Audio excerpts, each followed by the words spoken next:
കായംകുളത്ത് ടയർ കടയ്ക്ക് തീപിടിച്ചു. KP റോഡിൽ കുറ്റിത്തെരുവ് ജംഗ്ഷന് സമീപമുള്ള അനില ടയർ എന്ന സ്ഥാപനത്തിലാണ് തീപിടിച്ചത്. 3 യൂണിറ്റുകളിൽ നിന്നുള്ള അഗ്നിരക്ഷാ സേനയും നാട്ടുകാരും ചേർന്നാണ് തീയണച്ചത്.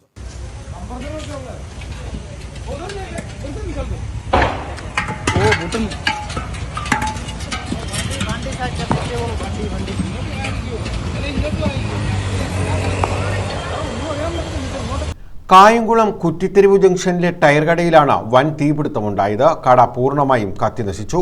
കഴിഞ്ഞ ദിവസം രാത്രി 8 മണിയോടെയായിരുന്നു സംഭവം. കുറ്റിത്തെരുവ് ജംഗ്ഷന് കിഴക്കുഭാഗത്ത് പ്രവർത്തിക്കുന്ന അനില ടയർ റീട്രേഡിംഗ് സ്ഥാപനത്തിലാണ് തീപിടുത്തമുണ്ടായത്.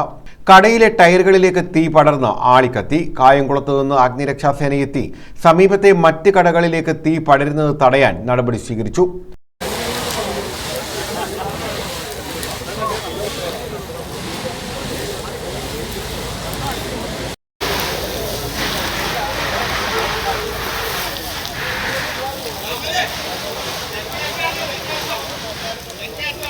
ടയറുകൾ കത്തി ഉരുകിയത് വലിയ പ്രതിസന്ധി സൃഷ്ടിച്ചു. മാവേലിക്കര, ഹരിപ്പാട്, അടൂർ, കായംകുളം എന്നിവിടങ്ങളിലെ അഗ്നിരക്ഷാസേനാ യൂണിറ്റുകൾ എത്തിയാണ് അരമണിക്കൂറോളം ശ്രമിച്ച് തീ നിയന്ത്രണ വിധേയമാക്കിയത്. കടയടച്ച് ജീവനക്കാർ പോയ ശേഷമാണ് തീപിടുത്തമുണ്ടായത്. സംഭവം നടന്നതിന് സമീപം കടകളും വീടുകളും ഉണ്ട്.